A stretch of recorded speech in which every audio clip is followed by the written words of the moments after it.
ओं नमो भगवते वासुदेवाय। श्रीमद्भागवत माहात्म्यम् अथ प्रथमोऽध्यायः। सच्चिदानन्दरूपाय विश्वोत्पत्त्यादिहेतवे तापत्रयविनाशाय श्रीकृष्णाय वयं नुमः। यं प्रव्रजन्तमनुपेतमपेतकृत्यं द्वैपायनो विरहकातर आजुहाव। पुत्रेति तन्मयतया तरवोऽभिनेदुस्तं सर्वभूतहृदयं मुनिमानतोऽस्मि। नैमिषेषु तमासीनामभिवाद्य महामतिं कथामृतरसस्वादकुशलः शौनकोऽब्रवीत्। शौनक उवाच अज्ञानध्वान्तविध्वंसकोटिसूर्यसमप्रभ सूताख्याहि कथासारं मम कर्णरसायनम्। भक्तिज्ञानविरागाप्तो विवेको वर्धते महान् मायामोहनिरासश्च वैष्णवैः क्रियते कथम्। इह घोरे कलौ प्रायो जीवश्चासुरतां गतः क्लेशाक्रान्तस्य तस्यैव शोधने किं परायणम्। श्रेयसां यद्भवच्छ्रेयः पावनानां च पावनं कृष्णप्राप्तिकरं शश्वत्साधनं तद्वदाधुना। चिन्तामणिर्लोकसुखं सुरद्रुः स्वर्गसम्पदं प्रयच्छति गुरुः प्रीतो वैकुण्ठं योगिदुर्लभम्। सूत उवाच प्रीतिः शौनकचित्ते ते ह्यतो वच्मि विचार्य च सर्वसिद्धान्तनिष्पन्नं संसारभयनाशनं। भक्त्यौघवर्धनं यच्च कृष्णसन्तोषहेतुकं तदहं तेऽभिधास्यामि सावधानतया शृणु। कालव्यालमुखग्रासत्रासनिर्नाशहेतवे श्रीमद्भागवतं शास्त्रं कलौकीरेण भासितम्। एतस्मादपरं किञ्चिन्मनः शुद्ध्यै न विद्यते जन्मान्तरे भवेत् पुण्यं तदा भागवतं लभेत्। परीक्षिते कथां वक्तुं सभायां संस्थिते शुके सुधाकुम्भं गृहीत्वैव देवास्तत्र समागमन्। शुकं नत्वा वदन् सर्वे स्वकार्यकुशलाः सुराः कथासुधां प्रयच्छस्व गृहीत्वैव सुधामिमाम्। एवं विनिमये जाते सुधाराज्ञा प्रपीयतां प्रपास्यामो वयं सर्वे श्रीमद्भागवतामृतं। क्व सुधा क्व कथा लोके क्व काचः क्व मणिर्महान् ब्रह्मरातो विचार्यैवं तदा देवाञ्जहासः। अभक्तांस्तांश्च विज्ञाय न ददौ सा कथामृतं श्रीमद्भागवती वार्ता सुराणामपि दुर्लभा। राज्ञो मोक्षं तथा वीक्ष्य पुराधातापि विस्मितः सत्यलोके तुलां बद्ध्वा तोलयत्साधनान्यजः। लघून्यन्यानि जातानि गौरवेण इदं महत् तदा ऋषिगणाः सर्वे विस्मयं परमं ययुः। मेनिरे भगवद्रूपं शास्त्रं भागवतं कलौ पठनाच्छ्रवणात् सद्यो वैकुण्ठफलदायकम्। सप्ताहेन श्रुतं चैतत् सर्वथा मुक्तिदायकं शनकाद्यैः पुरा प्रोक्तं नारदाय दयापरैः। यद्यपि ब्रह्मसम्बन्धात् श्रुतमेतत् सुरर्षिणा सप्ताहश्रवणविधिः कुमारैस्तस्य भासितः। शौनक उवाच लोकविग्रहमुक्तस्य नारदस्यास्थिरस्य च विधिश्रवे कुतः प्रीतिः संयोगः कुत्र तैः सह।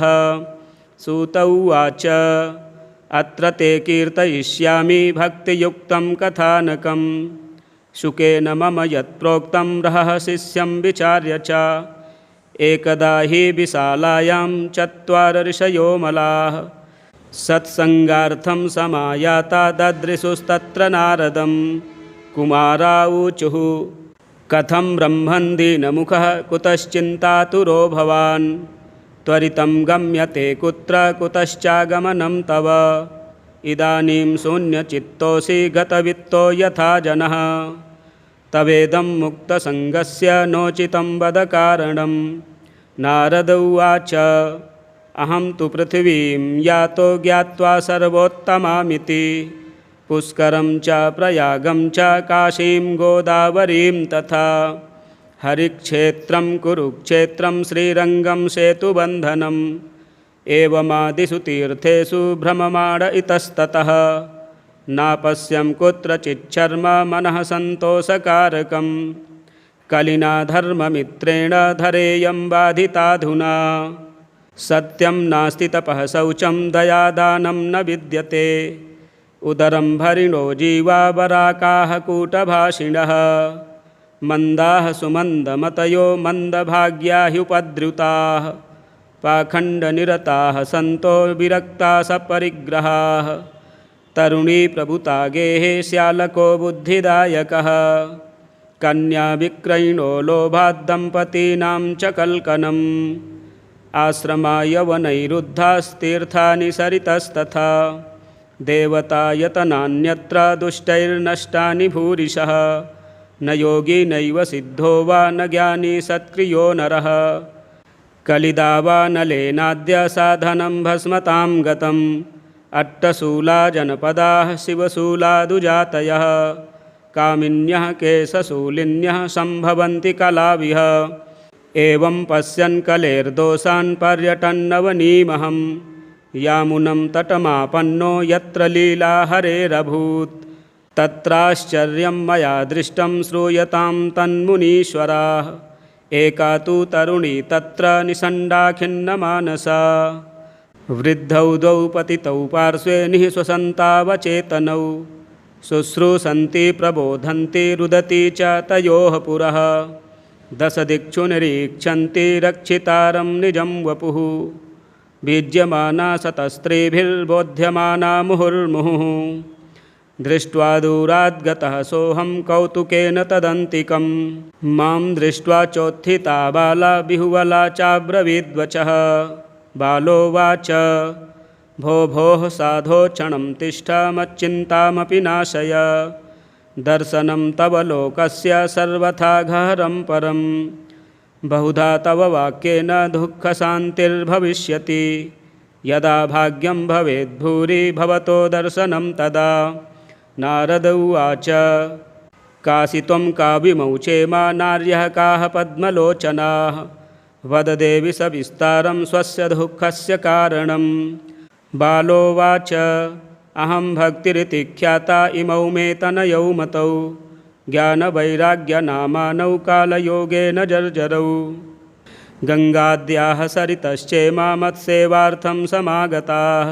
तथापि न च मे श्रेयः सेवितायाः सुरैरपि इदानीं शृणु मद्वार्तां सच्चित्तस्त्वं तपोधन वार्ता मे वितताप्यस्ति तां श्रुत्वा सुखमावह उत्पन्ना द्रविडेशाहं वृद्धिं कर्णाटके गता क्वचिन्महाराष्ट्रे गुर्जरे जीर्णतां गता तत्र घोरकलेर्योगात् पाखण्डैः खण्डिताङ्गका दुर्बलाहं चिरं याता पुत्राभ्यां सह मन्दतां वृन्दावनं पुनः प्राप्य नवीनेव सुरूपिणी जाताहं युवती सम्यक् प्रेष्ठरूपा तु साम्प्रतम् इमौ तु सैतावत्र सुतौ मे क्लिश्यतः श्रमात् इदम् अस्थानं परित्यज्य विदेशं गम्यते मया जरठत्वं समायातौ तेन दुःखेन दुःखिता साहं तु तरुणी कस्मात् सुतौ वृद्धा विमौ कुतः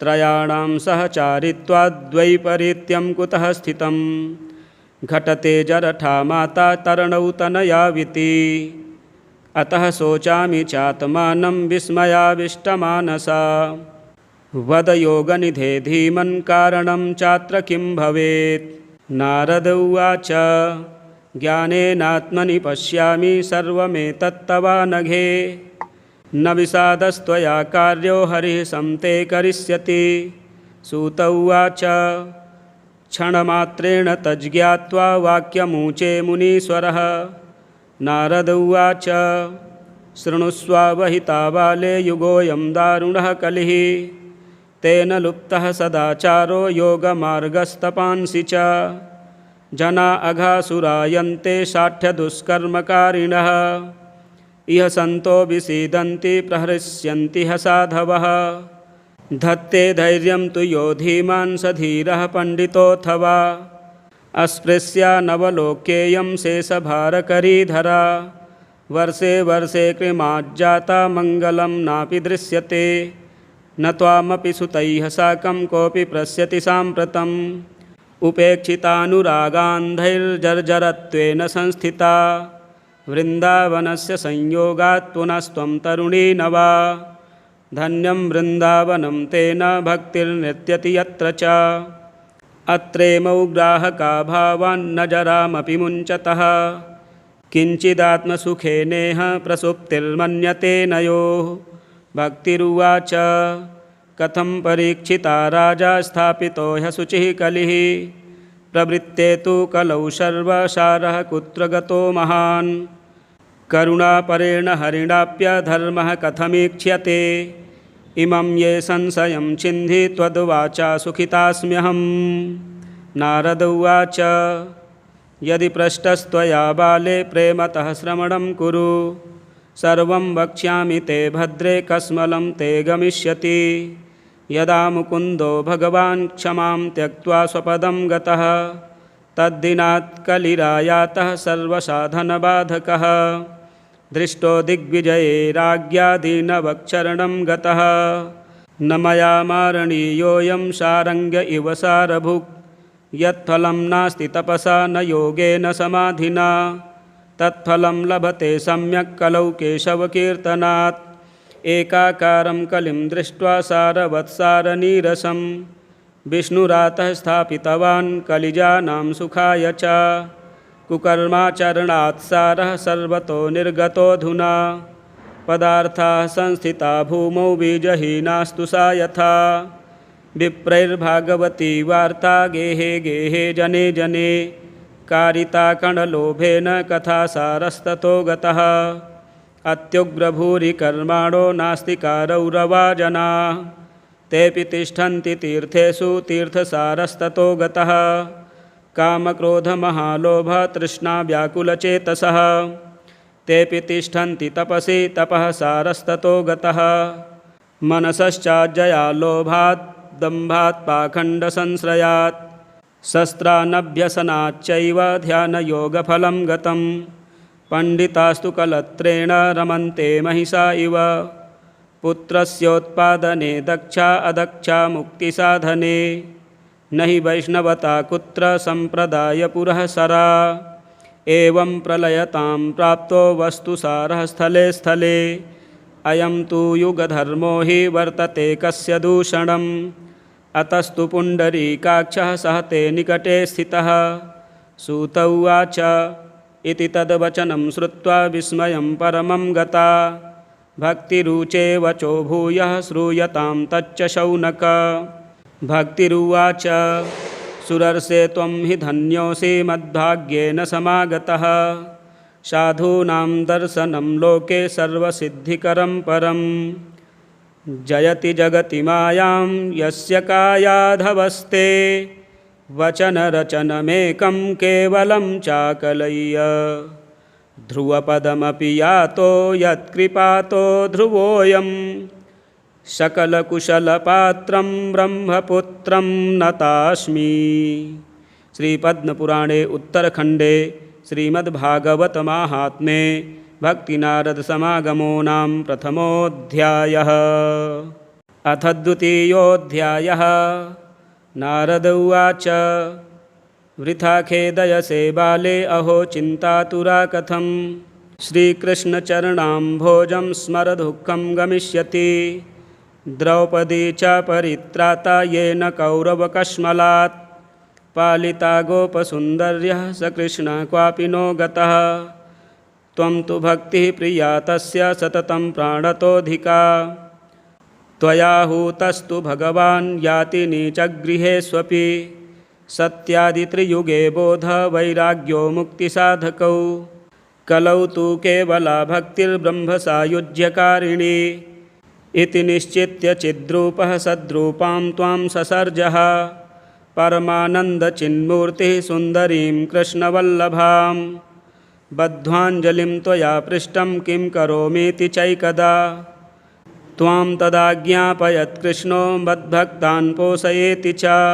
अङ्गीकृतं त्वया तद्वै प्रसन्नो भूधरिस्तदा मुक्तिं दासीं ददौ तुभ्यं ज्ञानवैराग्यकाविमौ पोषणं स्वेन रूपेण वैकुण्ठे त्वं करोसि च भूमौ भक्तविपोषाय छायारूपं त्वया कृतं मुक्तिज्ञानं विरक्तिं च सह कृत्वा गता भुवि कृतादिद्वापरस्यान्तं महानन्देन संस्थिता कलौ मुक्तिक्षयं प्राप्ता पाखण्डामयपीडिता त्वदाज्ञया गता शीघ्रं वैकुण्ठं पुनरेव सा स्मृता त्वयापि चात्रैव मुक्तिरायाति याति च पुत्रीकृत्य त्वयेमौ च पार्श्वे स्वस्यैव रक्षितौ उपेक्षातः कलौ मन्दौ वृद्धौ जातौ सुतौ तव तथापि चिन्तां मुञ्च त्वमुपायं चिन्तयाम्यहम् कलिना सदृशः कोऽपि युगो नास्ति वरानने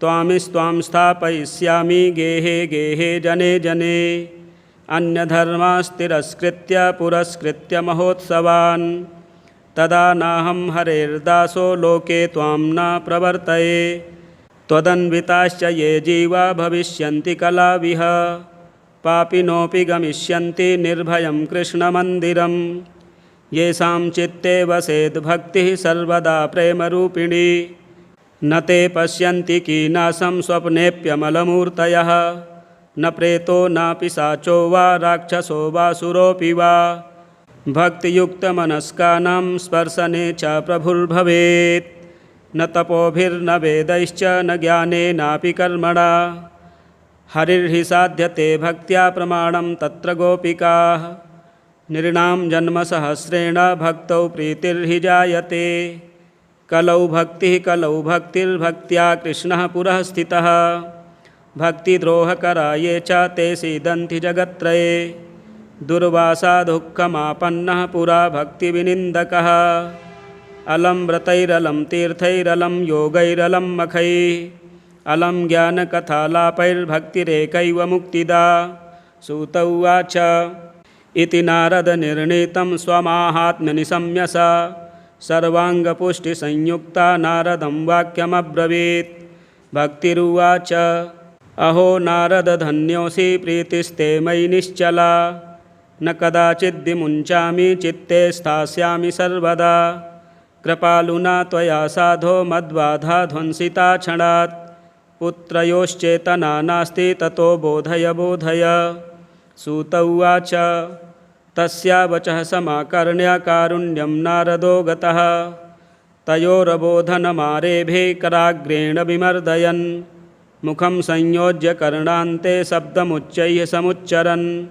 ज्ञानप्रबुध्यतां शीघ्रं रे वैराग्यप्रबुध्यतां वेदवेदान्तघोषैश्च गीतापाठैर्मुहुर्मुहुः बोध्यमानौ तदा तेन कथञ्चिच्चोत्थितौ बलात् नेत्रैरनवलोकन्तौ जृम्भन्तौ शालसावुभौ बकवत्पालितौ प्रायः शुष्ककाष्ठसमाङ्गकौ क्षुच्छामौ तौ निरीक्ष्यैव पुनः स्वापपरायणौ ऋषिश्चिन्तापरो जातः किं विधेयं मयेति च अहो निद्रा कथं याति वृद्धत्वं च महत्तरम् चिन्तयन्निति गोविन्दं स्मारयामास भार्गव व्योमवाणी तदैवाभून्मारिषे खिद्यतामिति उद्यमः सफलस्तेयं भविष्यति न संशयः एतदर्थं तु सत्कर्म सुरर्षे त्वं समाचर तत्ते कर्म विधास्यन्ति साधवः साधुभूषणाः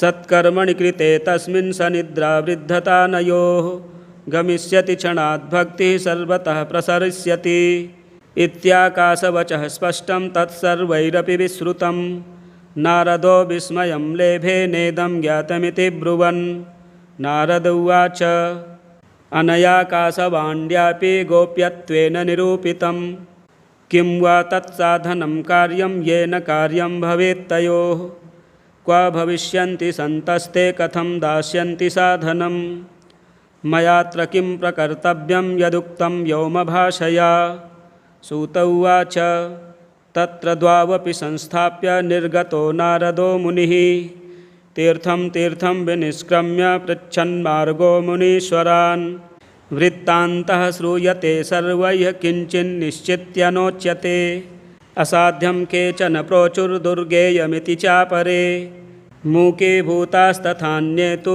कियन्तस्तु पलायिताः हाहाकारो महानासीत् त्रैलोक्ये विस्मयावहः वेदवेदान्तघोषैश्च गीतापाठैर्विबोधितं भक्तिज्ञानविरागाणां नोदतिष्ठत्रिकं यदा उपायो नापरोऽस्तीति कर्णे कर्णे जपन् जनाः योगिना नारदेनापि स्वयं न ज्ञायते तु यत् तत्कथं शक्यते वक्तुमितरैरिह मानुषैः एवं ऋषिगणैः पुष्टैर्निर्णीयोक्तं दुराशदम् ततश्चिन्तातुरः सोऽथ बदरीवनमागतः तपश्चरामि चात्रेति तदर्थं कृतनिश्चयः तावद्ददर्श पुरतः सनकादीन् मुनीश्वरान् कोटिसूर्यसमाभासानुवाच मुनिसत्तमः नारद उवाच इदानीं भूरि भाग्येन भवद्भिः सङ्गमोऽभवत्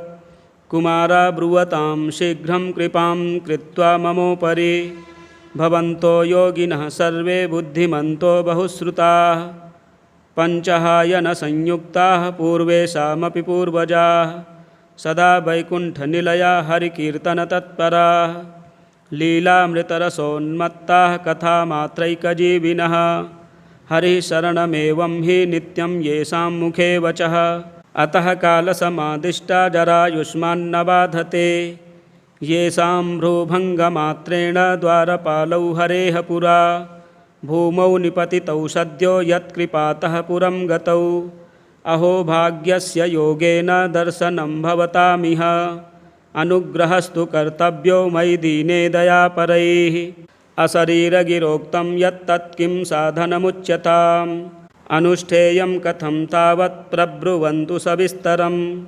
भक्तिज्ञानविरागाणां सुखमुत्पद्यते कथं स्थापनं सर्ववर्णेषु प्रेमपूर्वं प्रयत्नतः कुमारा ऊचुः मा चिन्तां कुरु देवर्षे हर्षं चित्ते समावह उपायः सुखसाध्योऽत्र वर्तते पूर्व एव हि अहो नारद धन्योऽसि विरक्तानां शिरोमणिः सदा श्रीकृष्णदासानामग्रणीर्योगभास्करः त्वयि चित्रं न मन्तव्यं भक्त्यर्थमनुवर्तनी घटते कृष्णदासस्य भक्तेः संस्थापना सदा ऋषिभिर्बहवो लोके पन्थानः प्रकटीकृताः श्रमसाध्याश्च ते सर्वे प्रायः स्वर्गफलप्रदाः वैकुण्ठसाधकः पन्थाः स तु गोप्यो हि वर्तते तस्योपदेष्टा पुरुषः प्रायो भाग्ये न लभ्यते सत्कर्म तव निर्दिष्टं व्योमवाचा तु यत्पुरा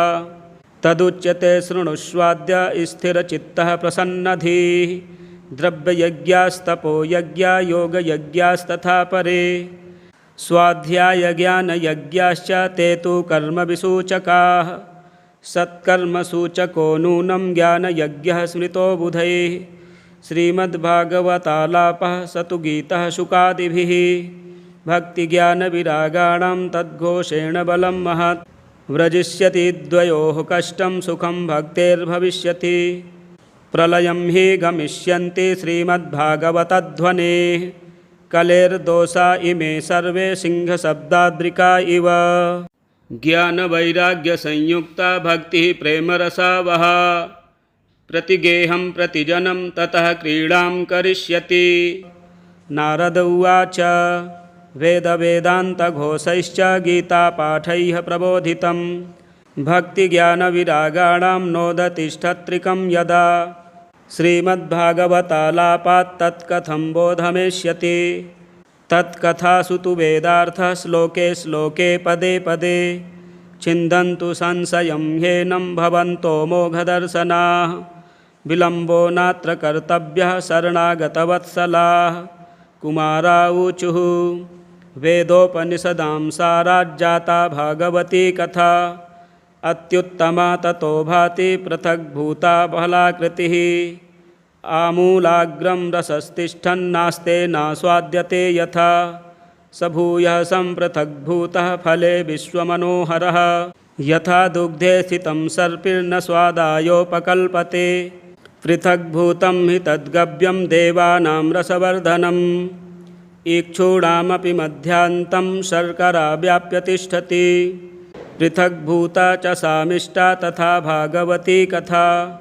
इदं भागवतं नाम पुराणं ब्रह्मसंहितं भक्तिज्ञानविरागाणां स्थापनाय प्रकाशितं वेदान्तवेदसुस्नाते गीताया अपि कर्तरि परितापवती व्यासे मुह्यत्यज्ञानसागरे तदा त्वया पुरा प्रोक्तं चतुःश्लोकसमन्वितं तदीयश्रवणात् सद्यो निर्बाधो बादरायणः तत्र ते विस्मयः केन यतः प्रश्नकरो भवान् श्रीमद्भागवतं श्राव्यं शोकः दुःखविनाशनं नारद उवाच यद्दर्शनं च विनिहन्त्यशुभानि सद्यः श्रेयस्तनोति भवदुःखदवार्दितानां निःशेषशेखमुखगीतकथैकपाना प्रेमप्रकाशकृतये शरणं गतोऽस्मि भाग्योदयेन बहुजन्मसमर्जितेन सत्सङ्गमं च लभते पुरुषो यदा वै अज्ञानहेतुकृतमोहमदान्धकार नाशं विधाय हि तदोदयते विवेकः नाशं विधाय हि तदोदयते विवेकः। श्रीपद्मपुराणे उत्तरखण्डे श्रीमद्भागवतमाहात्म्ये कुमारनारदसंवादो नाम द्वितीयोऽध्यायः। अथ तृतीयोऽध्यायः। नारद उवाच ज्ञानयज्ञं करिष्यामि सुखशास्त्रकथोज्ज्वलं भक्तिज्ञानविरागाणां स्थापनार्थं प्रयत्नतः कुत्र कार्यो मया यज्ञः स्थलं तद्वाच्यतामिह महिमा शुकशास्त्रस्य वक्तव्यो वेदपारगैः कियद्भिर्दिवसैः श्राव्या श्रीमद्भागवती कथा को विधिस्तत्र कर्तव्यो मवेदं ब्रुवतामितः कुमारा ऊचुः शृणु नारद वक्ष्यामो विनम्राय विवेकिने गङ्गाद्वारसमीपे तु तटमानन्दनामकं नानाऋषिगणैर्जुष्टं देवसिद्धनिसेवितं नानातरुलताकीर्णं नवकोमलवालुकं रम्यमेकान्तदेशस्थं हेमपद्मसुसौरभं यत्समीपस्थजीवानां वैरं चेतसि न स्थितं ज्ञानयज्ञस्त्वया तत्र कर्तव्यो ह्यप्रयत्नतः अपूर्वरसरूपा च कथा तत्र भविष्यति पुरःस्थं निर्बलं चैव जराजीर्णकलेवरं तद्वयं च पुरस्कृत्य भक्तिस्तत्रागमिष्यति यत्र भागवती वार्ता तत्र भक्त्यादिकं व्रजेत् कथाशब्दं समाकर्ण्य तत्रिकं तरुणायते।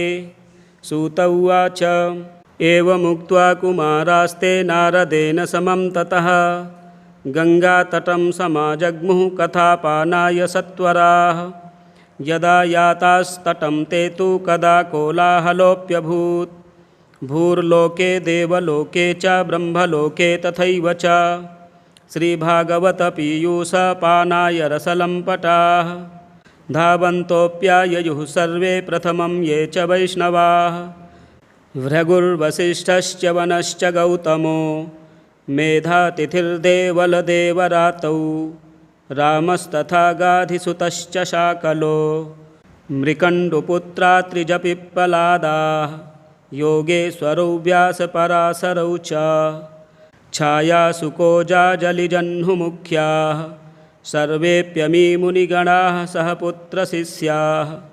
स्वस्त्रीभिराययुरतिप्रणयेन युक्ताः वेदान्तानि च वेदाश्च मन्त्रस्तन्त्राः समूर्तयः दशसप्तपुराणानि षट्शास्त्राणि तथा ययुः गङ्गाद्याः सरितस्तत्र पुष्करादिसरांसि च क्षेत्राणि च दिशः सर्वा दण्डकादिवनानि च नगादयो ययुस्तत्र देवगन्धर्वदानवाः गुरुत्वात् तत्र नायातान् भृगुः सम्बोध्य चानयत् दीक्षिता नारदेनाथ दत्तमासनमुत्तमं कुमारा वन्दिता सर्वैर्निषेधुः कृष्णतत्पराः वैष्णवाश्च विरक्ताश्च न्यासिनो ब्रह्मचारिणः मुखभागे स्थितास्ते च तदग्रे नारदः स्थितः एकभागे ऋषिगणास्तदन्यत्र दिवौकशः वेदोपनिषदोऽन्यत्र तीर्थान्यत्र स्त्रियोऽन्यतः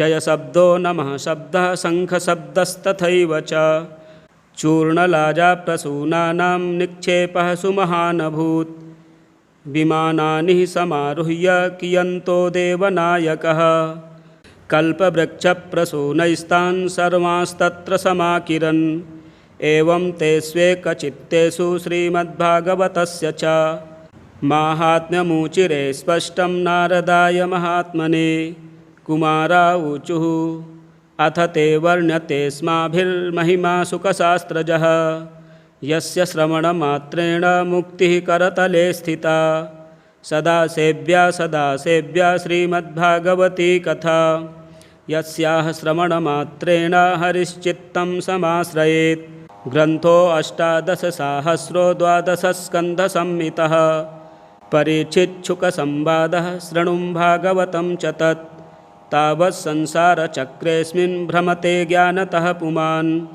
यावत् कर्णगता नास्ति शुकशास्त्रकथाक्षणं किं श्रुतैर्बहुभिः शास्त्रैः पुराणैश्च भ्रमावहै एकं भागवतं शास्त्रं मुक्तिनादेन गर्जति कथा भागवतस्यापि नित्यं भवति यद्गृहे तद्गृहं तीर्थरूपं हि वसतां पापनाशनम् अश्वमेधसहस्राणि वाजपेयशतानि च शुकशास्त्रकथायाश्च कलां नार्हन्ति षोडशीं तावत् पापानि देहेऽस्मिन् निवसन्ति तपोधनाः यावन्न श्रूयते सम्यक् श्रीमद्भागवतं नरैः न गंगा न गया काशी पुष्करं न प्रयागकं शुकशास्त्रकथायाश्च फलेन समतां नयेत् श्लोकार्धं श्लोकपादं वा नित्यं भागवतोद्भवं पठस्व सुमुखेनैव यदीक्षसि परां गतिं वेदादिर्वेदमाता च पौरुषं सूक्तमेव च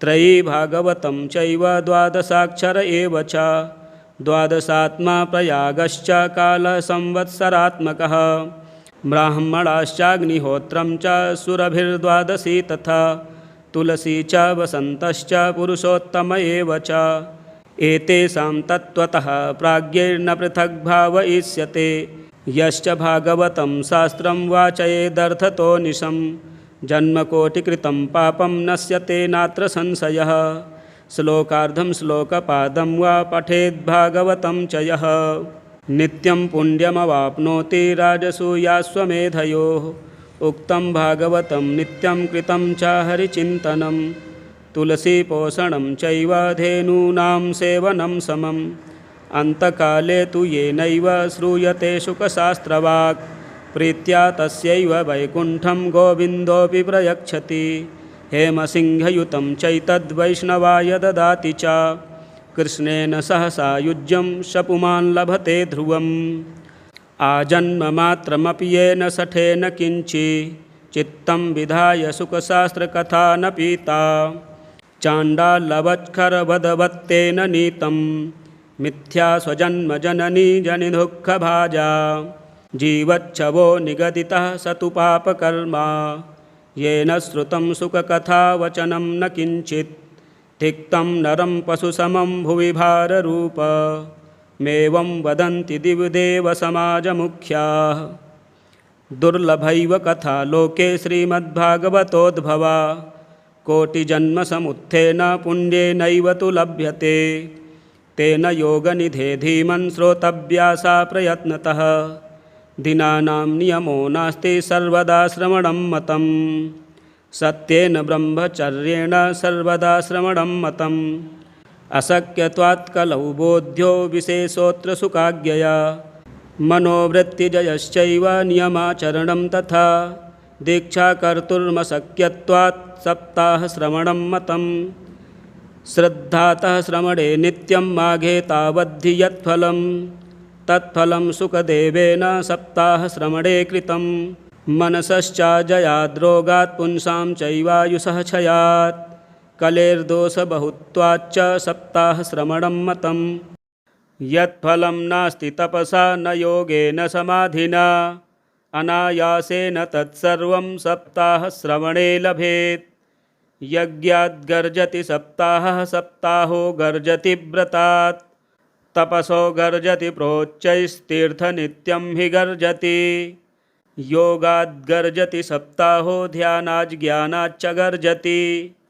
किं ब्रूमो गर्जनं तस्य रे गर्जति गर्जति। शौनक उवाच साश्चर्यमेतत् कथितं कथानकं ज्ञानादिधर्मान् विगणय्य साम्प्रतं निःश्रेयसे भागवतं पुराणं जातं कुतो योगविदादिसूचकं। सूत उवाच यदा कृष्णो धरां त्यक्त्वा स्वपदं गन्तुमुद्यतः एकादशं परिश्रुत्याप्युद्धवो वाक्यमब्रवीत्। उद्धव उवाच त्वं तु यास्यसि गोविन्द भक्तकार्यं विधाय च मच्चित्ते महती चिन्तां तां श्रुत्वा सुखावह। आगतोऽयं कलिर्घोरो भविष्यन्ति पुनः खलाः तत्सङ्गेनैव सन्तोऽपि गमिष्यान्त्युग्रतां यदा। तदा भारवती भूमिर्गोरूपेयं कमाश्रयेत् अन्यो न दृश्यते त्राता त्वत्तः कमललोचन। अतः सत्सुदयां कृत्वा भक्तवत्सलमाव्रज। भक्तार्थं सगुणो जातो निराकारोऽपि चिन्मयः त्वद्वियोगेन ते भक्ताः कथं स्थास्यन्ति भूतले। निर्गुणोपासने कष्टमतः किञ्चिद्विचारय इत्युद्धववचः श्रुत्वा प्रभासे चिन्तयद्धरिः। भक्तावलम्बनार्थाय किं विधेयं मयेति च स्वकीयं यद्भवत्तेजस्तच्च भागवते दधात्। तिरोधाय प्रविष्टोऽयं श्रीमद्भागवतार्णवम् तेनेयं वाङ्मयी मूर्तिः प्रत्यक्षा वर्तते हरेः। सेवनाच्छ्रवणात् पाठात् दर्शनात् पापनाशिनी सप्ताहश्रवणं तेन सर्वेभ्योऽप्यधिकं कृतं। साधनानि तिरस्कृत्य कलौ धर्मोऽयमीरितः दुःखदारिद्र्यदौर्भाग्यपापप्रक्षालनाय च कामक्रोधजयार्थं हि कलौ धर्मोऽयमीरितः। अन्यथा वैष्णवी माया देवैरपि सुदुस्त्यजा कथं त्याज्या भवेत् पुंभिः सप्ताहोतः प्रकीर्तितः। सूत उवाच एवं नगाः श्रवणोरुधर्मे प्रकाश्यमाने ऋषिभिः सभायाम् आश्चर्यमेकं समभूत्तदानीं तदुच्यते संशृणुशौनकत्वम्। भक्तिः सुतौ तौ तरुणौ गृहीत्वा प्रेमैकरूपा सहसा विरासीत्। श्रीकृष्ण गोविन्द हरे मुरारे नाथेति नामानि मुहुर्वदन्ति तां चागतां भागवतार्थभूषां सुचारुवेषां ददृशुः सदस्याः। कथं प्रविष्टा कथमागतेयं मध्ये मुनीनामिति तर्कयन्तः ऊचुः कुमारा वचनं तदानीं कथार्थतो निष्पतिताधुनेयम्। एवं गिरः सा ससुता निशम्य सनत्कुमारं निजगादनम्रा। भक्तिरुवाच भवद्भिरद्यैव कृतास्मि पुष्टा कलिप्रणष्टापि कथारसेन क्वाहं तु तिष्ठाम्यधुना ब्रुवन्तु ब्राह्मा इदं तां गिरमुचिरेते। भक्तेषु गोविन्दस्वरूपकर्त्री प्रेमैकधर्त्री भवरोगहन्त्री सा त्वं च तिष्ठस्व सुधैर्यसंश्रया निरन्तरं वैष्णवमानसानि। ततोऽपि दोषाः कलिजा इमे त्वां द्रष्टुं न शक्ताः प्रभवोऽपि लोके। एवं तदाज्ञावसरेऽपि भक्तिस्तदा निषण्डा हरिदासचित्ते सकलभुवनमध्ये निर्धनास्तेऽपि धन्या निवसति हृदि येषां श्रीहरेर्भक्तिरेका। हरिरपि निजलोकं सर्वथातो विहाय प्रविशति हृदि तेषां भक्तिसूत्रोपनद्धः। ब्रूमोद्यते किमधिकं महिमानमेवं ब्रह्मात्मकस्य भुवि भागवताभिधस्य यत्संश्रयान्निगदिते लभते सुभक्ता श्रोतापि कृष्णसमतामलमन्यधर्मैः। श्रीपद्मपुराणे उत्तरखण्डे श्रीमद्भागवतमाहात्म्ये भक्तिकष्टनिवर्तनं नाम तृतीयोऽध्यायः। अथ चतुर्थोऽध्यायः। सूत उवाच अथ वैष्णवचित्तेषु दृष्ट्वा भक्तिमलौकिकीं निजलोकं परित्यज्य भगवान् भक्तवत्सलः वनमाली घनश्यामः पीतवासा मनोहरः काञ्चीकलापरुचिरे लसन्मुकुटकुण्डलः त्रिभङ्गललितश्चारु कौस्तुभेन विराजितः कोटिमन्मथलावण्यो हरिचन्दनचर्चितः परमानन्दचिन्मूर्तिर्मधुरो मुरलीधरः आविवेश स्वभक्तानां हृदयान्यमलानि च वैकुण्ठवासिनो ये च वैष्णवा उद्धवादयः तत्कथाश्रवणार्थं ते गूढरूपेण संस्थिताः। तदा जय जया रावो रसपुष्टिरलौकिकी चूर्णप्रसूनवृष्टिश्च मुहुशङ्खरवोऽप्यभूत् तत्सभासंस्थितानां च देहगेहात्मविस्मृतिः दृष्ट्वा च तन्मयावस्थां नारदो वाक्यमब्रवीत् अलौकिकोऽयं महिमा मुनीश्वराः सप्ताहजन्योऽद्य विलोकितो मया मूढाः शठा ये पशुपक्षिणोऽत्र सर्वेऽपि निष्पापतमा भवन्ति अतो नृलोके ननु नास्ति किञ्चित् चित्तस्य शोधाय कलौ पवित्रम् अघौघविध्वंसकरं तथैव कथासमानं भुवि नास्ति चान्यत् के के विशुध्यन्ति वदन्तु मह्यं सप्ताहयज्ञेन कथामयेन कृपालुभिर्लोकहितं विचार्य प्रकाशितः कोऽपि नवीनमार्गः। कुमारा ऊचुः ये मानवाः पापकृतस्तु सर्वदा सदा दुराचाररता विमार्गगाः क्रोधाग्निदग्धाः कुटिलाश्च कामिनः सप्ताहयज्ञेन कलौ पुनन्ति ते सत्येन हीनाः पितृमातृदूषकास्तृष्णाकुलाश्चाश्रमधर्मवर्जिताः ये दम्भिका मत्सरिणोऽपि हिंसकाः सप्ताहयज्ञेन कलौ पुनन्ति ते पञ्चोग्रपापाश्छलछद्मकारिणः क्रूराः पिशाचा इव निर्दयाश्च ये ब्रह्मस्वपुष्टा व्यभिचारकारिणः सप्ताहयज्ञेन कलौ पुनन्ति ते कायेन वाचा मनसापि पातकं नित्यं प्रकुर्वन्ति शठा हठेन ये परस्वपुष्टा मलिना दुराशयाः सप्ताहयज्ञेन कलौ पुनन्ति ते।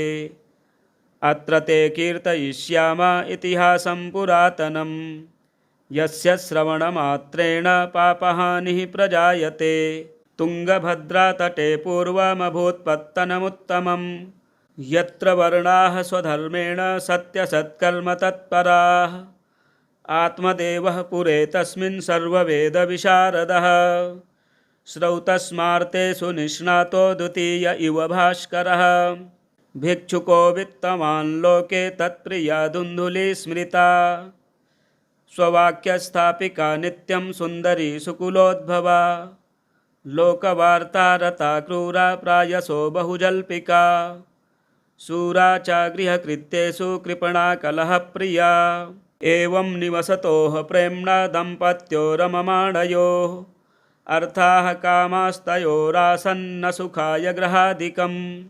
पश्चाद्धर्मास्मारब्धास्ताभ्यां सन्तानहेतवे गोभूहिरण्यवासांसि दीनेभ्यो यच्छतः सदा धनार्थं धर्ममार्गेण ताभ्यां नीतं तथापि च न पुत्रो नापि वा पुत्री ततश्चिन्तातुरो भृशम् एकदा साधुजो दुःखाद् गृहं त्यक्त्वा वनं गतः मध्याह्ने त्रसितो जातस्तडागं समुपेयिवान् पीत्वा जलं निसण्डस्तु प्रजाः दुःखेन कर्षितः।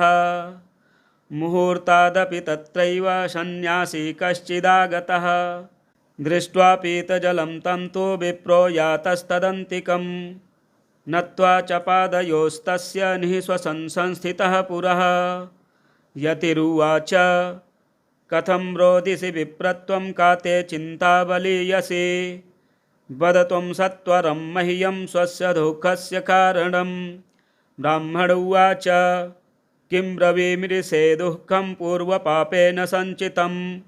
मदीयाः पूर्वजास्तोऽयं कवोष्णमुपभुञ्जते।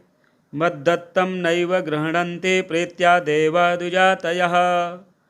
प्रजा दुःखेन शून्योऽहं प्राणस्त्यक्तुमिहागतः। धिग्जीवितं प्रजाहीनं धिग्गृहं च प्रजां विना। धिग्धनं च नपत्यस्य धिक्कुलं सन्ततिं विना। पाल्यते या मया धेनुः सा बन्ध्या सर्वथा भवेत्। यो मया रोपितो वृक्षः सोऽपि बन्ध्यत्वमाश्रयेत्। यत्फलं मद्गृह्यायातं तच्च शीघ्रं विनश्यति। निर्भागस्यानपत्यस्य किमतो जीवितेन मे। इत्युक्त्वा सारुरोधोच्चैस्तत्पार्श्वं दुःखपीडितः। तदा तस्य यतेश्चित्ते करुणाभूद्गरीयसी।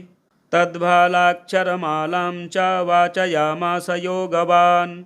सर्वं ज्ञात्वा यतिः पश्चाद्विप्रमुचे सविस्तरम्। यतिरुवाच मुञ्चा ज्ञानं प्रजारूपं बलिष्ठा कर्मणो गतिः। विवेकं तु समासाद्य त्यज संसारवासनं।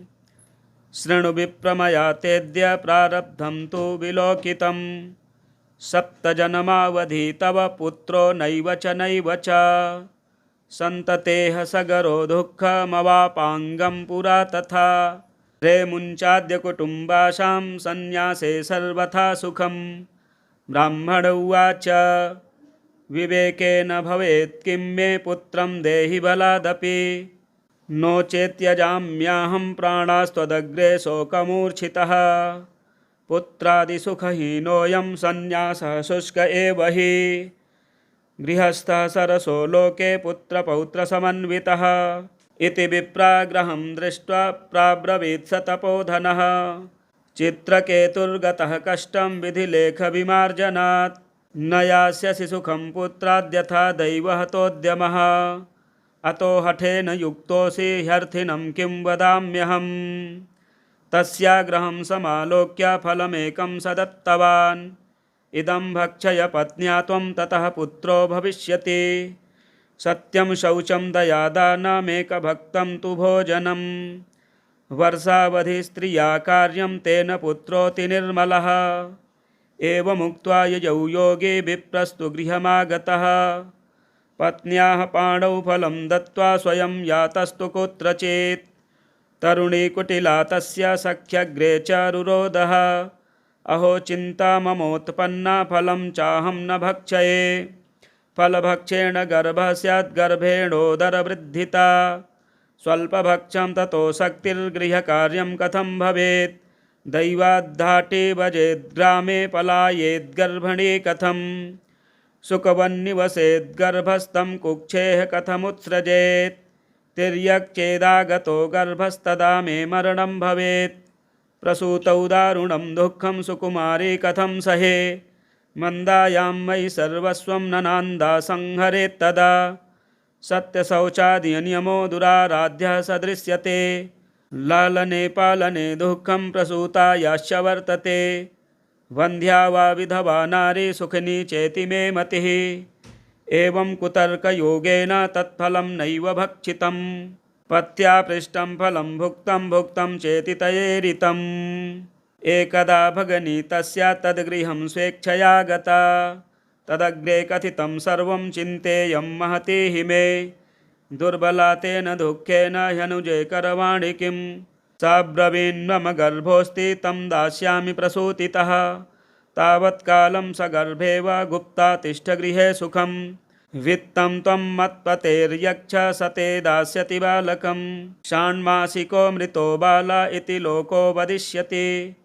तं बालं पोषयिष्यामि नित्यमागत्य ते गृहे। फलमर्पयधेन्वै त्वं परीक्षार्थं तु साम्प्रतं तत्तदाचरितं सर्वं तथैव स्त्रीस्वभावतः। अथ कालेन सा नारी प्रसूता बालकं तदा आनीय जनको बालं रहस्ये धुन्धुलिं ददौ। तया च कथितं भर्त्रे प्रसूतः सुखमर्भकः लोकस्य सुखमुत्पन्नमात्मदेव प्रचोदयात्। ददौ दानं दुजातिभ्यो जातकर्मविधाय च गीतवादित्रघोषोऽभूत् तद्वारे मङ्गलं बहु। भर्तुरग्रे ब्रवीद्वाक्यं स्तन्यं नास्ति कुचे मम अन्यस्तन्येन निर्दुग्धा कथं पुष्णामि बालकम्। मत्स्वशोश्च प्रसूतायामृतो बालस्तु वर्तते तामाकार्यगृहे रक्षा सातेर्भं पोषयिष्यति। पतिना तत्कृतं सर्वं पुत्ररक्षणहेतवे पुत्रस्य धुन्धुकारीति नाम मात्रा प्रतिष्ठितं। त्रिमासे निर्गते चाथ साधेनुः सुषुवेर्भकं सर्वाङ्गसुन्दरं दिव्यं निर्मलं कनकप्रभं। दृष्ट्वा प्रसन्नो विप्रस्तु संस्कारान् स्वयमादधे। मत्वाश्चर्यं जनाः सर्वे दिदृक्षार्थं समागताः। भाग्योदयोऽधुना जाता आत्मदेवस्य पश्यत। धेन्वा बालः प्रसूतस्तु देवरूपीति कौतुकं न ज्ञातं तद्रहस्यं तु केनापि विधियो गतः। गोकर्णं तं सुतं दृष्ट्वा गोकर्णं नाम चाकरोत्। कियत्कालेन तौ जातौ तरणौ तनयावुभौ। गोकर्णः पण्डितो ज्ञानी धुन्धुकारी महाखलः स्नानशौचक्रियाहीनो दुर्भक्षी क्रोधवर्धितः। दुष्परिग्रहकर्ता च स्वहस्तेन भोजनं। चौरः सर्वजनद्वेषी परवेश्मप्रदीपकः। लालनायार्भकान् धृत्वा सद्यः कूपे न्यपातयत्। हिंसकः शस्त्रधारी चादीनान्धानां प्रपीडकः। चाण्डालाभिरतो नित्यं पाशहस्तः स्वसङ्गतः। तेन वेश्याकुसङ्गेन पित्यं वित्यं तु नाशितम्। एकदा पितरौ ताड्य पात्राणि स्वयमाहरत्। तत्पिता कृपणः प्रोच्चैर्धनहीनो रुरोधः। वन्ध्यत्वं तु समाचीनं कुपुत्रो दुःखदायकः। क्व तिष्ठामि क्व गच्छामि क्व मे दुःखं व्यपोहयेत्। प्राणास्त्यजामि दुःखेन हा कष्टं मम संस्थितं। तदानीं तु समागत्य गोकर्णो ज्ञानसंयुतः बोधयामास जनकं वैराग्यं परिदर्शयन्। असारः खलु संसारो दुःखरूपी विमोहकः। सुतः कस्य धनं कस्य स्नेहवान् ज्वलते निशं। न चेन्द्रस्य सुखं किञ्चिन्न सुखं चक्रवर्तिनः। सुखमस्ति विरक्तस्य मुनेरेकान्तजीविनः। मुञ्चा ज्ञानं प्रजारूपं मोहतो नरके गतिः। निपतिष्यति देहोऽयं सर्वं त्यक्त्वा वनं व्रज। तद्वाक्यं तु समाकर्ण्य गन्तुकामः पिता ब्रवीत्। किं कर्तव्यं वने तात तत्त्वं वद सविस्तरम्। अन्धकूपे स्नेहपाशे बद्धः पङ्गुरहं शठः। कर्मणा पतितो नूनं मामुद्धर दयानिधे। गोकर्ण उवाच देहेऽस्तिमान् सरुधिरेऽभिमतिं त्यजत्वं। जायासुतादिषु सदा ममतां विमुञ्च। पश्यानिशं जगदिदं क्षणभङ्गनिष्ठं। वैराग्यरागरसिको भवभक्तिनिष्ठः। धर्मं भजस्व सततं त्यज लोकधर्मान्। सेवस्व साधुपुरुषान् जहि कामतृष्णाम्। अन्यस्य दोषगुणचिन्तनमाशु मुक्त्वा। सेवा कथा रसमहो नितरां पिबत्वम्।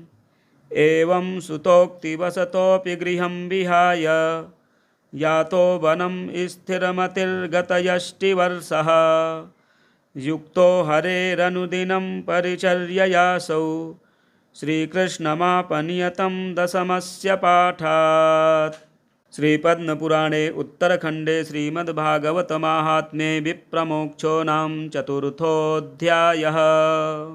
अथ पञ्चमोऽध्यायः।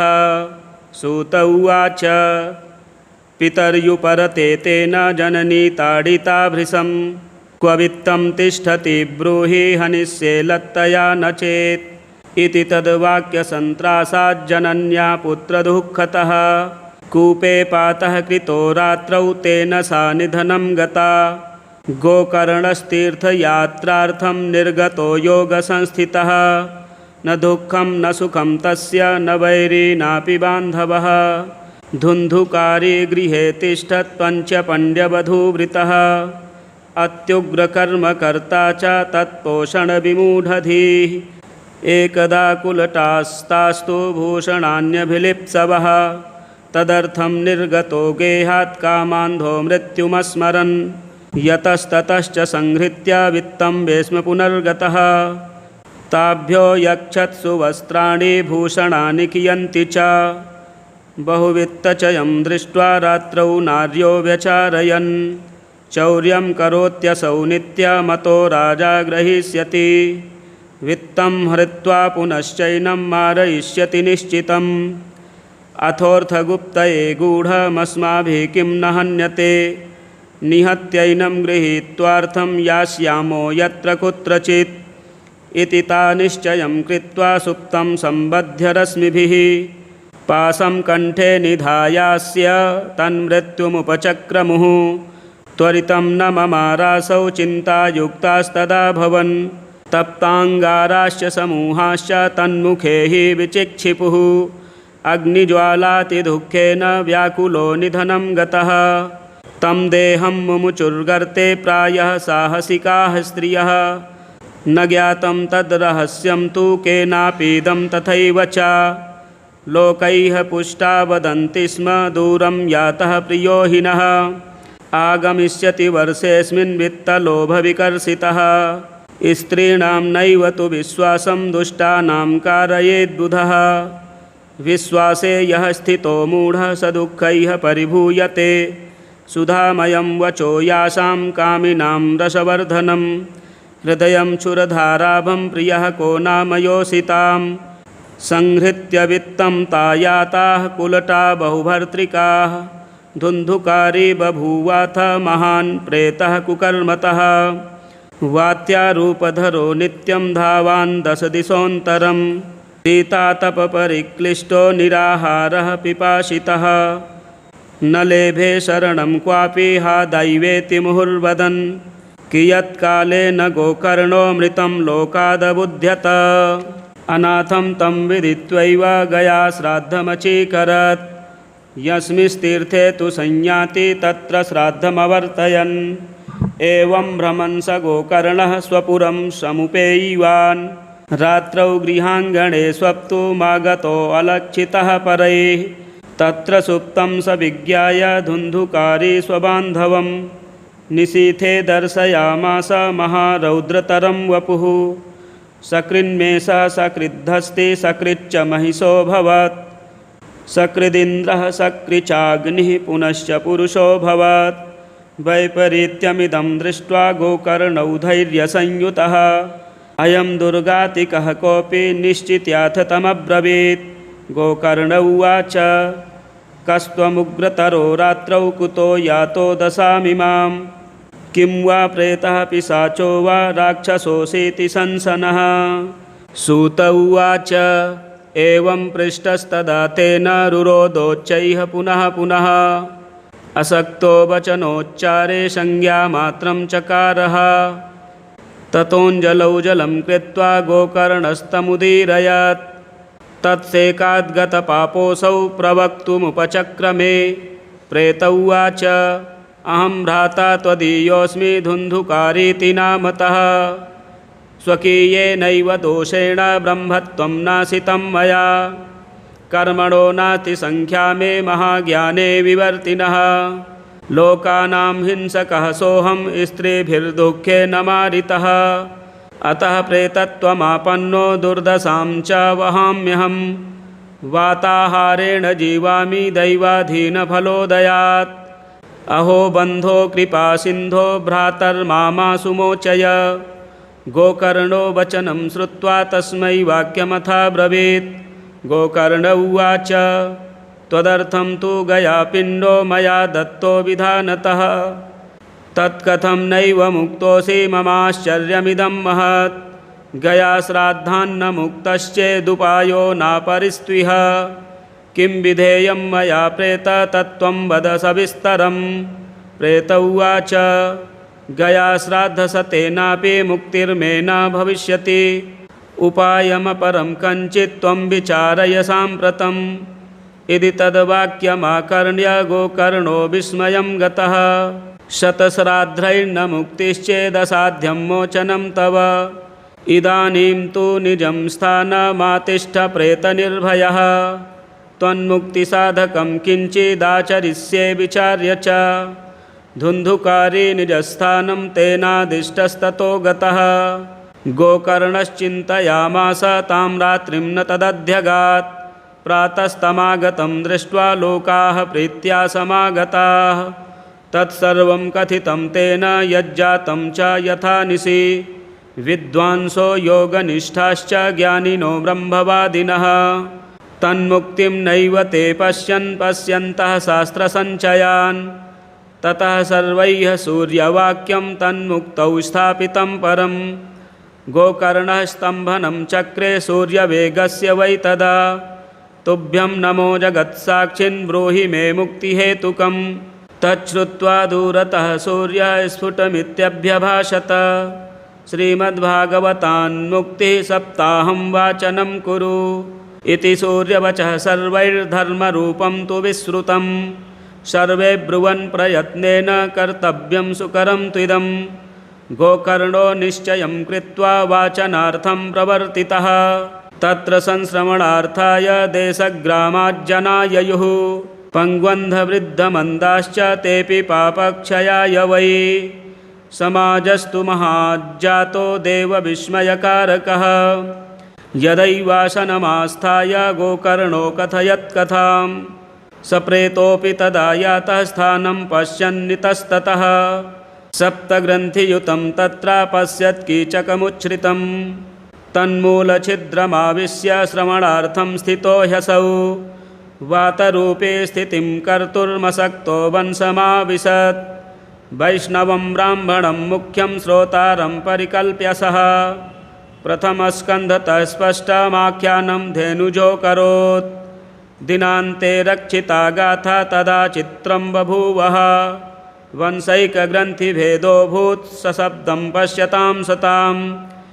द्वितीयेह्नि तथा सायं द्वितीयग्रन्थिभेदनं। तृतीयेह्नि तथा सायं तृतीयग्रन्थिभेदनम्। एवं सप्तदिनैश्चैव सप्तग्रन्थिविभेदनं।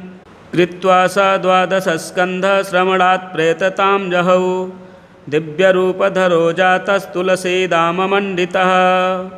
पीतवासा घनश्यामो मुकुटिकुण्डलान्वितः। ननाम भ्रातरं सद्यो गोकर्णमिति चाब्रवीत्। त्वयाहं मोचितो बन्धो कृपया प्रेतकस्मलात्। धन्या भागवती वार्ता प्रेतपीडाविनाशिनी। सप्ताहोऽपि तथा धन्यः कृष्णलोकफलप्रदः। कम्पन्ते सर्वपापानि सप्ताहश्रवणे स्थिते। अस्माकं प्रलयं सद्यः कथा चेयं करिष्यति। आर्द्रं शुष्कं लघुस्थूलं वाङ्मनः कर्मभिः कृतं। श्रवणं विदहेत् पापं पावकः समिधो यथा। अस्मिन् वै भारते वर्षे सूरिभिर्वेदसंसदि। अकथाश्रामिणां पुंसां निष्फलं जन्म कीर्तितं। किं मोहतो रक्षितेन सुपुष्टेन बलीयसा। अध्रुवेण शरीरेण शुकशास्त्रकथां विना। अस्थिस्तम्भं स्नायुबद्धं मांसशोणितलेपितं। चर्मावनद्धं दुर्गन्धं पात्रं मूत्रपुरीशयोः। जराशोकविपाकार्तं रोगमन्दिरमातुरं। दुष्पूरं दुर्धरं दुष्टं सदोषं क्षणभङ्गुरं। कृमिविड्भस्मसंज्ञान्तं शरीरमिति वर्णितम्। अस्थिरेण स्थिरं कर्म कुतोऽयं साधयेन्नहि। यत्प्रातः संस्कृतं चान्नं सायं तच्च विनश्यति। तदीयरससम्पुष्टे काये का नाम नित्यता। सप्ताहश्रवणाल्लोके प्राप्यते निकटे हरिः। अतो दोषनिवृत्त्यर्थमेतदेव हि साधनं। बुद्बुदा इव तोयेषु मशका इव जन्तुषु जायन्ते मरणायैव कथाश्रवणवर्जिताः। जडस्य शुष्कवंशस्य यत्र ग्रन्थिविभेदनं चित्रं किमु तदा चित्तग्रन्थिभेदः कथाश्रवात्। विद्यते हृदयग्रन्थिश्चिन्त्यन्ते सर्वसंशयाः। क्षीयन्ते चास्य कर्माणि सप्ताहश्रवणे कृते। संसारकर्दमालेप प्रक्षालनपटीयसि कथातीर्थे स्थिते चित्ते मुक्तिरेव बुधैः स्मृता। एवं ब्रुवति वै तस्मिन् विमानमागमत्तदा वैकुण्ठवासिभिर्युक्तं प्रस्फुरद्दीप्तिमण्डलं। सर्वेषां पश्यतां भेजे विमानं धुन्धुलीसुतः। विमाने वैष्णवान् वीक्ष्य गोकर्णो वाक्यमब्रवीत्। गोकर्ण उवाच अत्रैव बहवः सन्ति श्रोतारो मम निर्मलाः। आनीतानि विमानानि न तेषां युगपत् कुतः। श्रवणं समभागेन सर्वेषामिह दृश्यते। फलभेदः कुतो जातः प्रब्रुवन्तु हरिप्रियाः। हरिदासा ऊचुः श्रवणस्य विभेदेन फलभेदोऽत्र संस्थितः। श्रवणं तु कृतं सर्वैर्न तथा मननं कृतं। फलभेदस्ततो जातो भजनादपि मानद। सप्तरात्रमुपोष्यैव प्रेतेन श्रवणं कृतं। मननादि तथा तेन स्थिरचित्ते कृतं भृशम्। अदृढं चाहतं ज्ञानं प्रमादेन हतं श्रुतं। संदिग्धो हि हतो मन्त्रो व्यग्रचित्तो हतो जपः। अवैष्णवो हतो देशो हतं श्राद्धमपात्रकम्। हतमश्रोत्रिये दानमनाचार हतं कुलम्। विश्वासो गुरुवाक्येषु स्वास्मिन् दीनत्वभावना। मनोदोषजयश्चैव कथायां निश्चला मतिः। एवमादिकृतं चेत् स्यात् तदा वै श्रवणे फलम्। पुनः श्रवान्ते सर्वेषां वैकुण्ठे वसतिर्ध्रुवम्।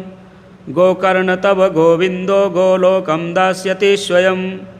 एवमुक्त्वा ययुः सर्वे वैकुण्ठं हरिकीर्तनाः। श्रावणे मासि गोकर्णः कथामूचे तथा पुनः। सप्तरात्रवतीं भूयः श्रवणं तैः कृतं पुनः। कथा समाप्तौ यज्जातं श्रूयतां तच्च नारद।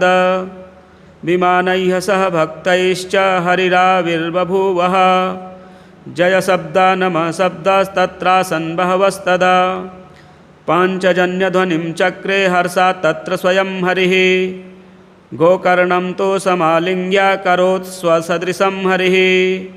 श्रोत्रीनन्यान् घनश्यामान् पीतकौशेयवाशसः। किरीटिनः कुण्डलिनस्तथा चक्रे हरिः क्षणात्। तद्ग्रामे ये स्थिता जीवा आस्वचाण्डालजातयः।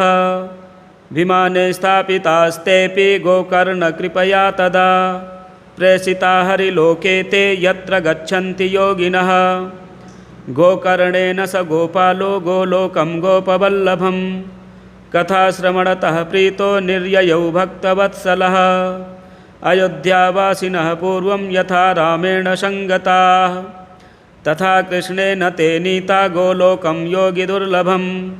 यत्र सूर्यस्य सोमस्य सिद्धानाम्ना गतिः कदा। तं लोकं हि गतास्ते तु श्रीमद्भागवतश्रवात्। ब्रूमोद्यते किं फलवृन्दमुज्ज्वलं। सप्ताहयज्ञेन कथासु सञ्चितं। कर्णेन गोकर्णकथाक्षरेयैः पीतश्च ये गर्भगता न भूयः।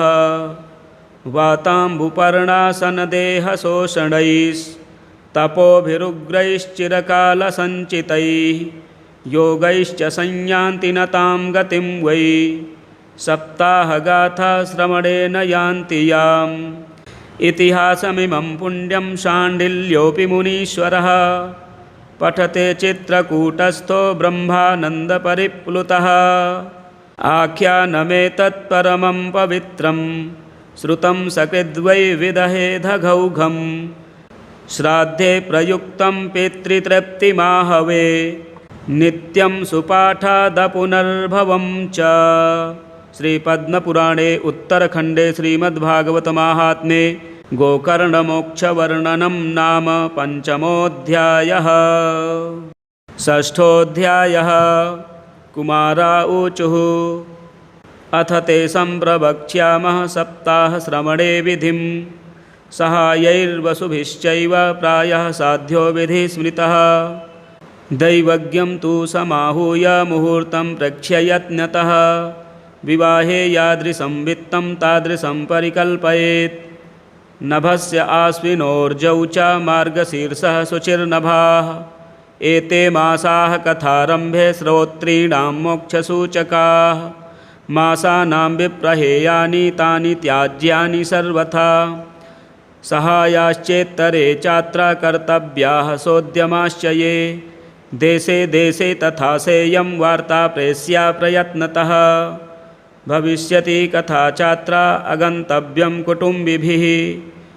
दूरे हरिकथा केचित् दूरे चाच्युतकीर्तनाः स्त्रियः शूद्रादयो ये च तेषां बोधो यतो भवेत्। देशे देशे विरक्ता ये वैष्णवाः कीर्तनोत्सुकाः तेष्वेव पत्रं प्रेष्यं च तल्लेखनमितीरितं।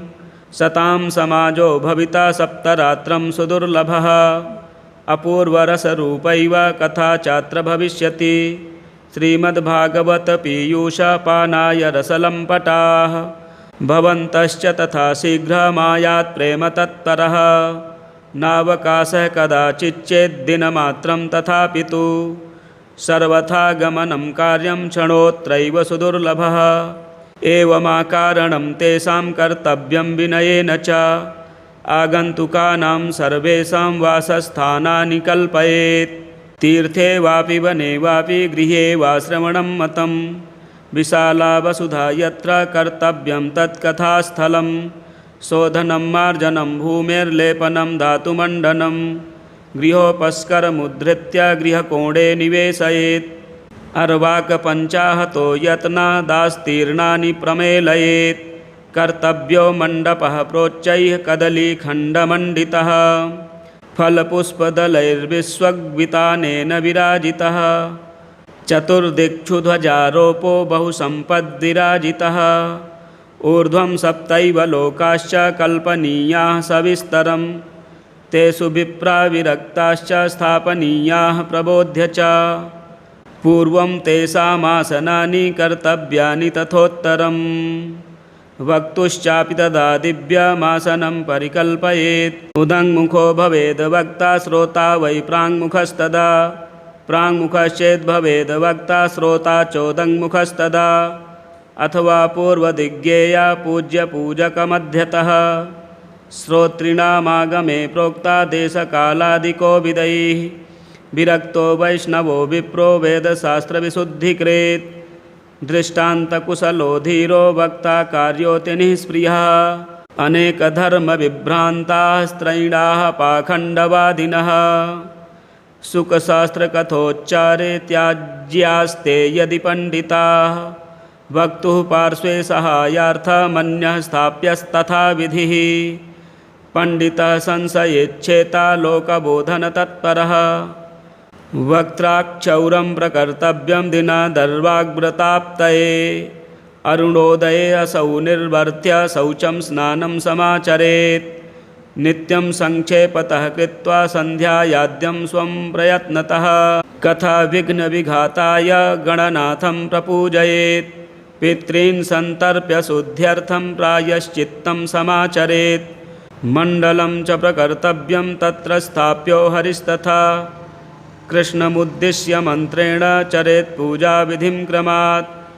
प्रदक्षिणनमस्कारान् पूजान्ते स्तुतिमाचरेत्। संसारसागरे मग्नं दीनं मां करुणानिधे कर्ममोहगृहीताङ्गं मामुद्धर भवार्णवात्। श्रीमद्भागवतस्यापि ततः पूजा प्रयत्नतः कर्तव्या विधिना प्रीत्या धूपदीपसमन्विता। ततस्तु श्रीफलं धृत्वा नमस्कारं समाचरेत्। स्तुतिः प्रसन्नचित्तेन कर्तव्या केवलं तदा।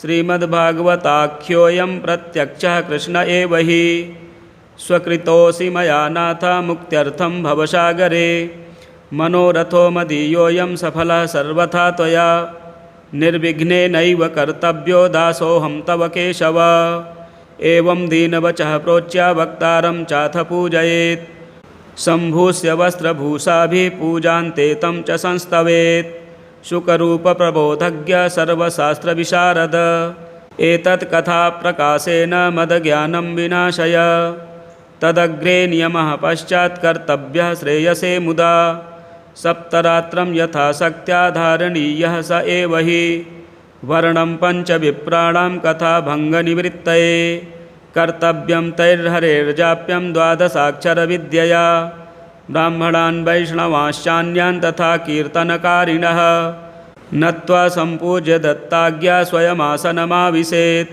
लोकवित्तधनागारपुत्रचिन्तां व्युदस्य च कथाचित्तः शुद्धमतिः सलभेत् फलमुत्तमम् आसूर्योदयमारभ्य सार्धरात्रिप्रहरान्तकं वाचनीया कथा सम्यक् धीरकण्ठं सुधीमता कथाविरामः कर्तव्यो मध्याह्ने घटिकाद्वयं तत्कथामनुकार्यं वै कीर्तनं वैष्णवैस्तदा मलमूत्रजयार्थं हि लघ्वाहारः सुखावहः हविष्यान्येन कर्तव्यो ह्येकवारं कथार्थिना उपोष्य सप्तरात्रं वै शक्तिच्छेत् शृणुयात् तदा घृतपानं पयःपानं कृत्वा वै शृणुयात् सुखं फलाहारेण वा श्राव्यमेकभक्तेन वा पुनः सुखसाध्यं भवेद्यत्तु कर्तव्यं श्रवणाय तत् भोजनं तु वरं मन्ये कथाश्रवणकारकं नोपवासो वरः प्रोक्तं कथा विघ्नकरो यदि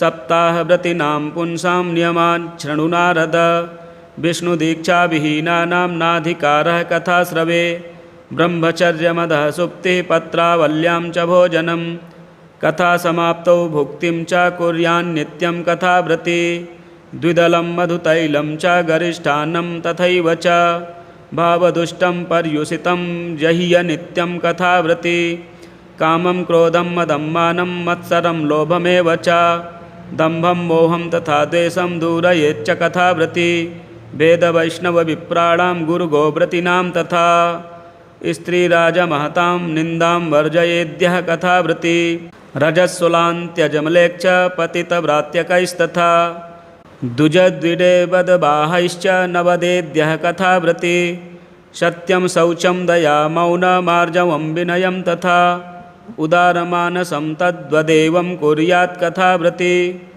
दरिद्रश्च क्षयीरोगी निर्भाग्यः पापकर्मवान् अनपत्यो मोक्षकामः शृणुयाच्च कथामिमाम् अपुष्पाकाकवन्ध्या च वन्ध्याया च मृतार्भका श्रावद्गर्भा च या नारी तया श्राव्यः प्रयत्नतः एतेषु विधिना श्रावे तदक्षयतरं भवेत् अत्युत्तमा कथा दिव्या कोटियज्ञफलप्रदा एवं कृत्वा व्रतविधिमुद्यापनमथाचरेत् जन्माष्टमी व्रतमिव कर्तव्यं फलकाङ्क्षिभिः अकिञ्चनेषु भक्तेषु प्रायो नोद्यापनाग्रहः श्रवणेनैव पूतास्ते निष्कामा वैष्णवा यतः एवं नगाः यज्ञेऽस्मिन् समाप्ते श्रोतृभिस्तदा पुस्तकस्य च वक्तुश्च पूजाकार्यातिभक्तितः प्रसादतुलसीमालाः श्रोतृभ्यश्चाथ दीयताम् मृदङ्गताललितं कर्तव्यं कीर्तनं ततः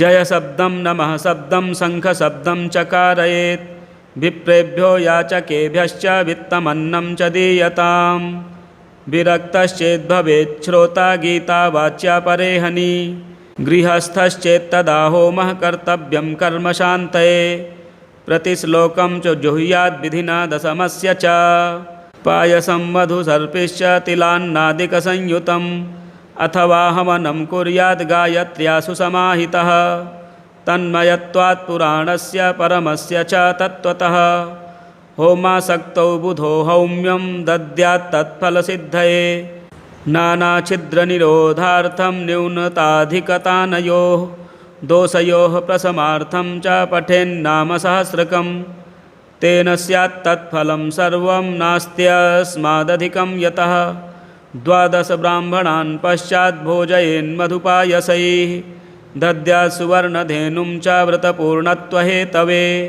सक्तौ फलत्रयमितं स्वर्णसिंहं विधाय च तत्रास्य पुस्तकं स्थाप्यं लिखितं ललिताक्षरं सम्पूज्यावाहनाद्यैस्तदुपचारैः सदक्षिणं वस्त्रभूषणगन्धाद्यैः पूजिताय यतात्मने आचार्याय सुधीर्दत्त्वा मुक्तः स्याद्भवबन्धनैः एवं कृते विधाने च सर्वपापनिवारणे फलदं स्यात् पुराणं तु श्रीमद्भागवतं शुभं धर्मकामार्थमोक्षाणां साधनं स्यान्न संशयः।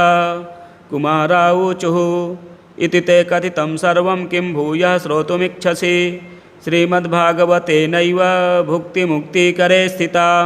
सूत उवाच इत्युक्त्वा ते महात्मानः प्रोचुर्भागवतीं कथां सर्वपापहरां पुण्यां भुक्तिमुक्तिप्रदायिनीं शृण्वतां सर्वभूतानां सप्ताहं नियतात्मनां यथाविधि ततो देवं तुष्टवुः पुरुषोत्तमं तदन्ते ज्ञानवैराग्यभक्तीनां पुष्टता परा तारुण्यं परमं चाभूत् सर्वभूतमनोहरं नारदश्च कृतार्थोऽभूत् सिद्धे स्वीये मनोरथे पुलकीकृतसर्वाङ्गः परमानन्दसंहृतः एवं कथां समाकर्ण्य नारदो भगवत्प्रियः प्रेमगद्गदया वाचा तानुवाच कृताञ्जलिः। नारद उवाच धन्योऽस्म्यनुगृहीतोऽस्मि भवद्भिः करुणापरैः अद्य मे भगवान् लब्धः सर्वपापहरो हरिः श्रवणं सर्वधर्मेभ्यो वरं मन्ये तपोधनाः वैकुण्ठस्थो यतः कृष्णः श्रवणाद्यस्य लभ्यते। सूत उवाच एवं ब्रुवति वै तत्र नारदे वैष्णवोत्तमे परिभ्रमन् समायातः सुको योगेश्वरस्तदा तत्राययौ षोडशवर्षिकस्तदा व्यासात्मजो ज्ञानमहाब्धिचन्द्रमाः कथावसाने निजलाभपूर्णः प्रेम्णा पठन् भागवतं शनैः शनैः दृष्ट्वा सदस्याः परमोरुतेजसं सद्यः समुत्थाय ददुर्महासनं प्रीत्या सुरर्षिस्तमपूजयत् सुखं स्थितो वदत् संशृणुतामलां गिरं। श्रीशुक उवाच निगमकल्पतरोर्गलितं फलं सुखमुखादमृतद्रवसंयुतं पिबत भागवतं रसमालयं मुहुरहो रसिका भुवि भावुकाः धर्मः प्रोज्झितकैतवोऽत्र परमो निर्मत्सराणां शतां वेद्यं वास्तवमत्र वस्तु शिवदं तापत्रयोन्मूलनं श्रीमद्भागवते महामुनिकृते किं वा परैरीश्वरः सद्यो हृद्यवरुध्यतेऽत्र कृतिभिः शुश्रूषुभिस्तत्क्षणात्। श्रीमद्भागवतं पुराणतिलकं यद्वैष्णवानां धनं यस्मिन् पारमहंसमेवममलं ज्ञानं परं गीयते यत्र ज्ञानविरागभक्तिसहितं नैष्कर्म्यमाविष्कृतं तच्छृण्वन् प्रपठन् विचारणपरो भक्त्या विमुच्येन्नरः। स्वर्गे सत्ये च कैलासे वैकुण्ठे नास्त्ययं रसः अतः पिबन्तु सद्भक्त्या मामुञ्चतु कहिर्चित्। सूत उवाच एवं ब्रुवाणे सति बादरायणौ मध्ये सभायां हरिराविरासीत् प्रह्लादबल्युद्धवफाल्गुनादिभिः वृतः सुरर्षिस्तमपूजयच्च तान् दृष्ट्वा प्रसन्नं महदासने हरिं ते चक्रिरे कीर्तनमग्रतस्तदा भवो भवान्या कमलासनस्तु तत्रागमन् कीर्तनदर्शनाय प्रह्लादस्तालधारी तरलगतितया चोद्धवः कांस्यधारी वीणाधारी सुरर्षि स्वरकुशलतया रागकर्तार्जुनोऽभूत्। इन्द्रो वादीन् मृदङ्गं जय जय सुकराः कीर्तनं ते कुमारा। यत्राग्रे भाववक्ता सरसरचनया व्यासपुत्रो बभूव। ननर्तमध्ये त्रिकमेव तत्र भक्त्यादिकानां नटवस्तु तेजसाम्। अलौकिकं कीर्तनमेतदीक्ष्य हरिः प्रसन्नोऽपि वचो ब्रवीत् तत्। मत्तो परं भागवतां ऋणध्वं प्रीतः कथा कीर्तनतोऽस्मि साम्प्रतम्। श्रुत्वेति तद्वाक्यमतिप्रसन्नाः प्रेमार्द्रचित्ता हरिमुचिरेते। नगाः गाथासु च सर्वभक्तये रेविस्त्वया भाव्यमिति प्रयत्नात्। मनोरथोऽयं परिपूरणीयस्तथेति चोक्त्वान्तरधीयताच्युतः। ततो न मत्तच्चरणेषु नारदस्तथा सुकादीनपि तापसांश्च।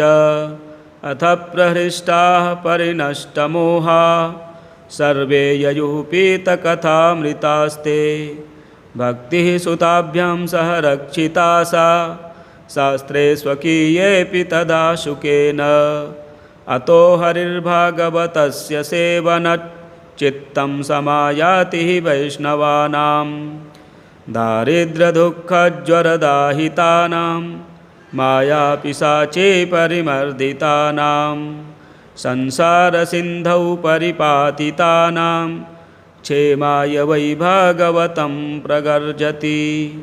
शौनक उवाच सुकेनोक्तं कदा राज्ञे गोकर्णेन कदा पुनः। सुरर्षये कदा ब्राह्मैश्छिन्धि मे संशयं त्विमं। सूत उवाच आकृष्णनिर्गमात् 30 वर्षाधिकगते कलौ। नवमीतो नभस्ये च कथारम्भं सुकोऽकरोत्। परीक्षिच्छ्रमणान्ते च कलौ वर्षशतद्वये। शुद्धे शुचौ नवम्यां च धेनुजो कथयत् कथाम्। तस्मादपि कलौ प्राप्ते 30 वर्षगते सति। ऊचूरूर्जेसिते पक्षे नवम्यां ब्रह्मणः सुताः। इत्येते समाख्यातं यत्पृष्टोऽहं त्वया नघ। कलौ भागवती वार्ता भवरोगविनाशनी। कृष्णप्रियं सकलकल्मषनाशनं च मुक्त्यैकहेतुमिह भक्तिविलासकारी। सन्तः कथानकमिदं पिबतादरेण लोके हितार्थपरिशीलनसेवया किं। स्वपुरुषमपि वीक्ष्य पाशहस्तं वदति यमः किल तस्य कर्णमूले। परिहर भगवत्कथासु मत्तान् प्रभुरहमन्यनृणां न वैष्णवानाम्। असारे संसारे विषयविषसङ्गाकुलधियः क्षणार्धं क्षेमार्थं पिबत सुखगाथा तुलसुधां। किमर्थं व्यर्थं भो व्रजत कुपुथे कुत्सितकथे। परीक्षित् साक्षी यच्छ्रवणगतमुक्त्युक्तिकथने। रसप्रवाह संस्थेन श्रीशुकेनोरिता कथा। कंठे संबध्यते येन स वैकुण्ठप्रभुर्भवेत्। इति च परमगुह्यं सर्वसिद्धान्तसिद्धं सपदि निगदितं ते शास्त्रपुञ्जं विलोक्य। जगति सुखकथातो निर्मलं नास्ति किञ्चित्। पिब परसुखहेतोर्द्वादशस्कन्धसारम्। एतां यो नियततया शृणोति भक्त्या यश्चैनां कथयति शुद्धवैष्णवाग्रे। तौ सम्यग्विधिकरणात् फलं लभेते। याथार्थ्यान्न हि भुवने किमप्यसाध्यम्। श्रीपद्मपुराणे उत्तरखण्डे श्रीमद्भागवतमाहात्म्ये श्रवणविधिकथनं नाम षष्ठोऽध्यायः। जय जय श्री जगदम्बार्पणमस्तु। इसी प्रकार के वीडियो देखने के लिए हमारे चैनल को सब्सक्राइब करें, वीडियो शेयर करें, लाइक करें। हर हर महादेव।